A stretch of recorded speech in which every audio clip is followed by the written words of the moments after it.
Welcome back to Mayo Clinic Radio. I'm Dr. Tom Shives. And I'm Tracy McRae. Kidney stones. They are hard deposits made up of minerals and salts that form inside your kidneys. Kidney stones have multiple causes, and they can affect any part of your urinary tract, your kidney, your ureter, that's that tube between the kidney and the bladder, and also the bladder. Now, they may not cause any damage if they're detected early and treated. But if stones get lodged in the urinary tract... Is that like stuck? I think that doesn't sound good. Lodged, yeah.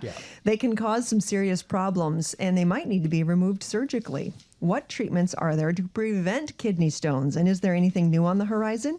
Here to tell us is Mayo Clinic kidney specialist, Dr. John Lيسكي. Welcome back to the program, Dr. Lيسكي. Great. Thank you very much. Good to have you. So it seems like we all know somebody who has had kidney stones or at least a kidney stone. How common are they? So they're quite common. So a general number in the United States, at least, is about 10% of people might have a kidney stone over their lifetime. A little more common in men than in women. Is that because we're all dehydrated, or why do these happen? Well, that's certainly a big part of it, that all of us walk around with urine that's pretty concentrated most of the time. And so in some ways, we're all at risk all of the time. So that's a big part of it. So the more color to your urine, the more dehydrated you are. Correct. That's an easy way to see. Is there any rule that you should follow? I mean, should it be? Is there any color you should be hoping for, trying for? I've never been asked that question, but I think the closer to clear is, so long as if kidney stones is really what you're worried about, that would be closer better. to clear. All right. Is there a situation if family members have it that you're more at risk? I mean, does it run in families? It does. So especially the common calcium stones, it's about 50% of your first degree relatives might at least have the high calcium issue and be at risk. So yeah, very common. It's at least as heritable as things like diabetes and hypertension. The common kidney stones would lead me to think then that there are uncommon kidney stones. What are those? So there's others, the calcium is about 70 or 80%, and it's split between calcium oxalate and calcium phosphate.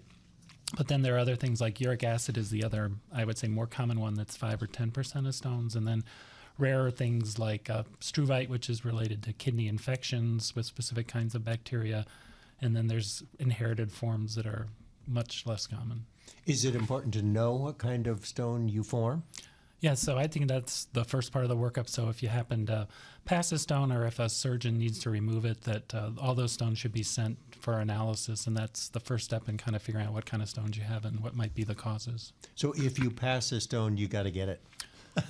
Yeah, and they do make strainers, so our patients that are in clinic, we give them. I would imagine that there's not an opportunity a lot where that stone passes and you just, I forgot, didn't notice that I passed a stone. From what I've seen in episodes of comedies, TV comedies, it's extremely painful and not funny at all.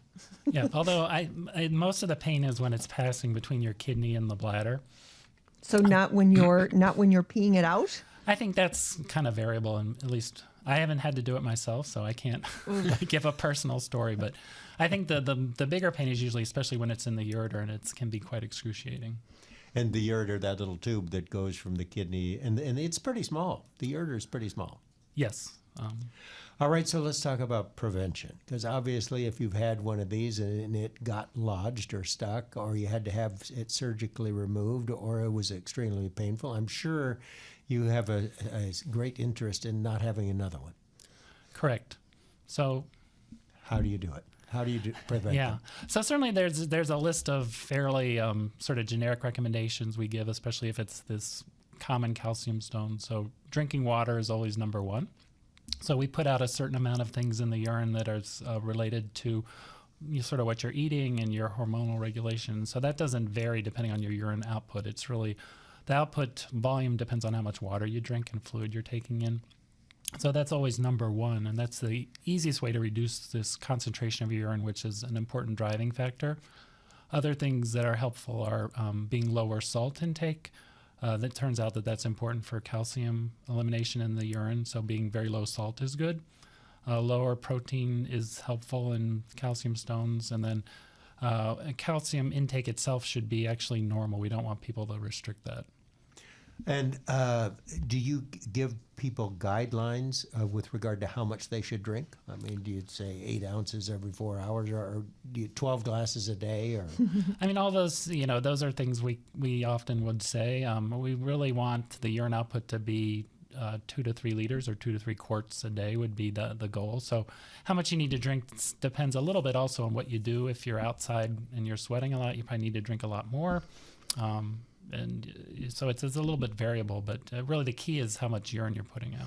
Before we find out about this new study, tell us this myth or matter of fact. Drinking beer reduces the risk of developing kidney stones by 40%. Is that a myth or a fact?